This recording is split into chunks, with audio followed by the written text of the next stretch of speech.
pessoal, tudo bem com vocês? No vídeo de hoje a gente vai dar continuidade ao estudo das células.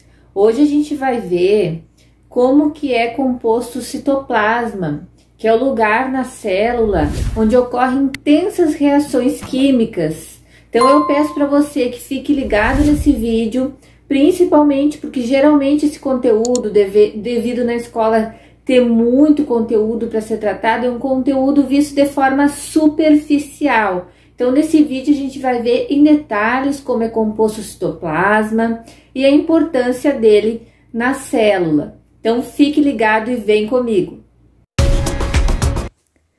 Afinal, onde fica o citoplasma na célula? Onde ele está localizado?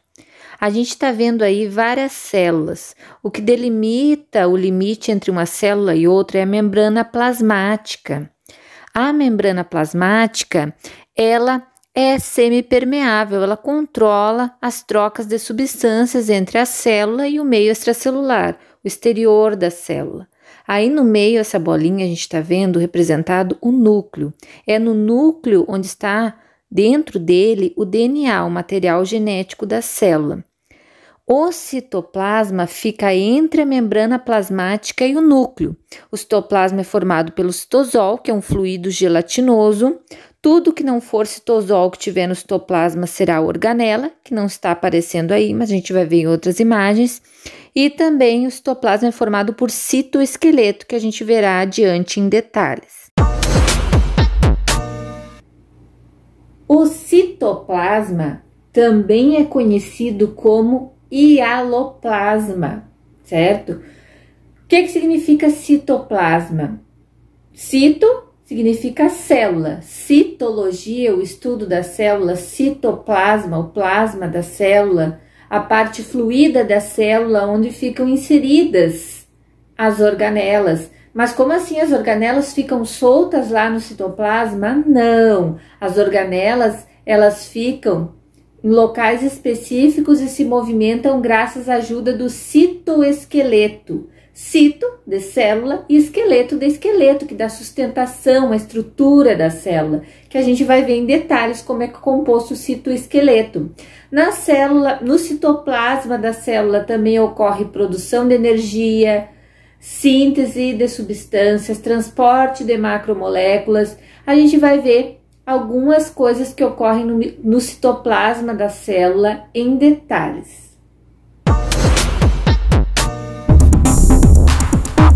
Uma coisa muito importante que a gente tem que ter em mente é que, embora a gente veja ilustrações, desenhos bonitinhos da célula, com as organelas lá, todas coloridas, cada um no seu lugar, a célula não é assim como a gente vê nas ilustrações e representações que tem nos livros didáticos.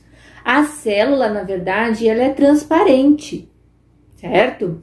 Só é possível ver determinadas estruturas da célula graças ao uso específico de determinados corantes que coram as organelas da célula, que coram uma membrana plasmática, o núcleo, e assim é possível visualizar elas. Tirando os cloroplastos e outras organelas que têm pigmentação, não seria possível ver sem um corante essas organelas que a gente vê bonitinho, uma representação no livro didático. Então, por que tem essas representações se não é assim a célula? Tem essas representações justamente para a gente entender mais ou menos como é que é o formato de determinadas organelas, como é que é a célula, para a gente ter uma ideia de como ela é.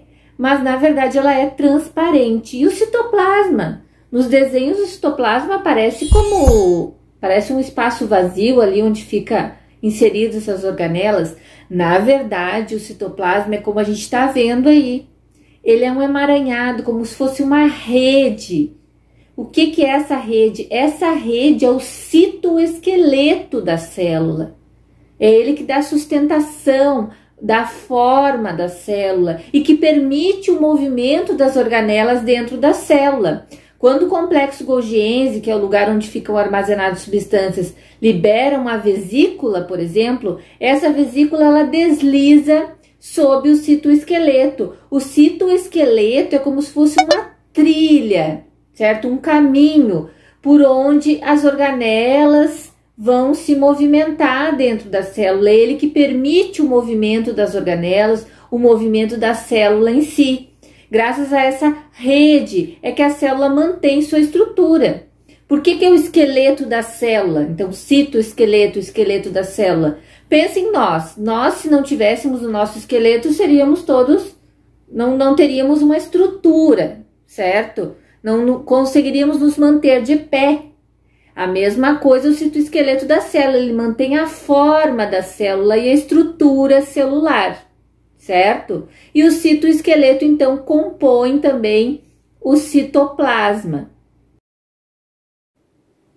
O esqueleto celular, o citoesqueleto, ele é composto basicamente por 3 tipos de estruturas proteicas: os microfilamentos, os filamentos intermediários e os microtúbulos, certo? Os microfilamentos. Então, esse tipo de citoesqueleto, ele é composto de actina. Cada bolinha dessas aí que vocês estão vendo é uma proteína chamada actina. Ele tem a função de dar movimento à célula, facilita o movimento celular, ele que dá movimento. Células musculares, por exemplo, quando precisam contrair, o que ocorre é que a actina desliza sobre a miosina. Então, nas células musculares, tem bastante microfilamentos compostos de actina no seu citoesqueleto. Os pseudópodes também, o que são esses pseudópodes? Como vocês estão vendo aí, uma ameba se movimentando. Essas protuberâncias da membrana plasmática só são possíveis, esse movimento da membrana plasmática só é possível graças à actina, que compõe os microfilamentos do citoesqueleto da célula da ameba. Outro exemplo são os glóbulos brancos. Os glóbulos brancos que também emitem pseudópodes para fazer a fagocitose de vírus, bactérias e outros micro-organismos estranhos, só consegue movimentar o seu citoplasma graças a esses microfilamentos de actina que permite essa movimentação do citoplasma da célula. Então, os microfilamentos estão relacionados ao movimento celular. Outro exemplo é a ciclose. A ciclose, que é o movimento das organelas celulares, como a gente está vendo aí, os cloroplastos se movimentando dentro da célula vegetal, essas bolinhas verdes que são cloroplastos.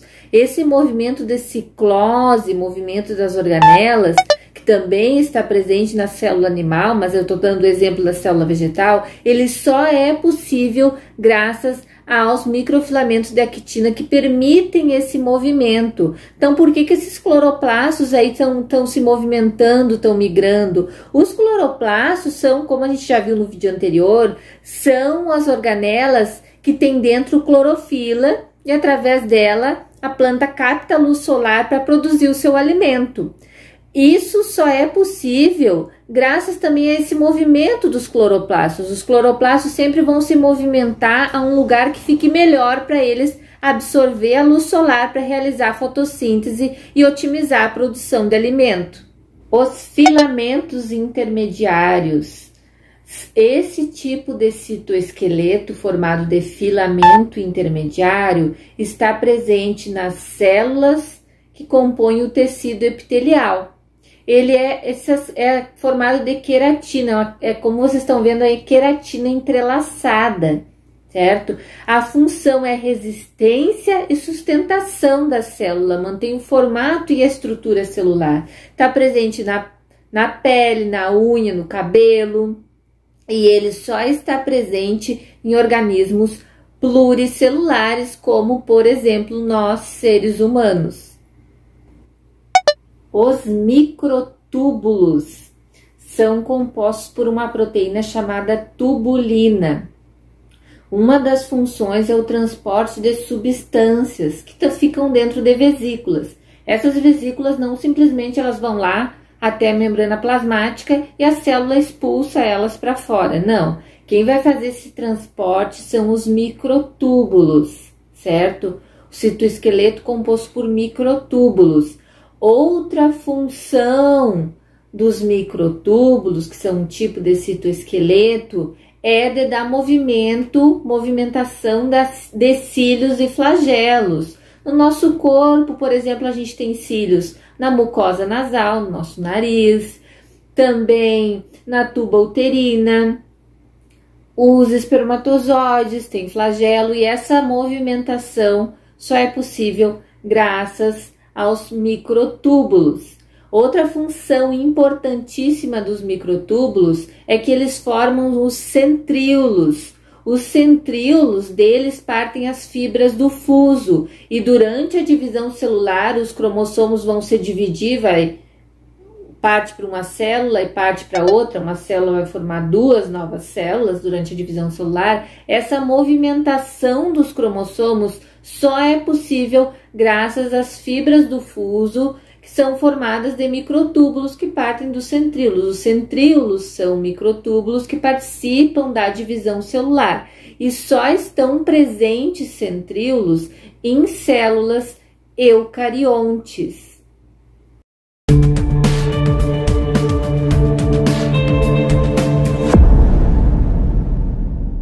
O citosol é um fluido, certo? Um fluido com bastante água.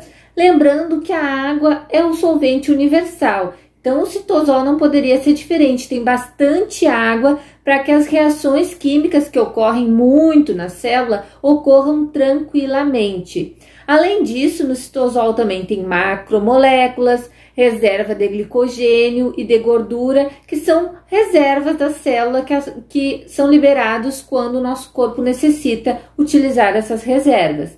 Tem as organelas citoplasmáticas, como os ribossomos, peroxossomos, quantos somos? Pois é, são várias organelas que a gente vai ver aos poucos nos próximos vídeos. No vídeo de hoje era isso. Acompanhe os próximos vídeos que a gente vai continuar se aprofundando a respeito do estudo das células. Vamos gabaritar tudo, porque aqui a gente vê em detalhes a composição celular, como que a célula funciona. Vamos tirar só nota 10. Esse conteúdo eu sei que é difícil, porque é algo muito abstrato, a gente não vê uma célula andando por aí, óbvio, né? Então a gente precisa entender bem esse conteúdo. Se não entender, volta no vídeo, assiste novamente com atenção. É um conteúdo gratuito, de qualidade, que eu disponibilizo para você que está aí assistindo.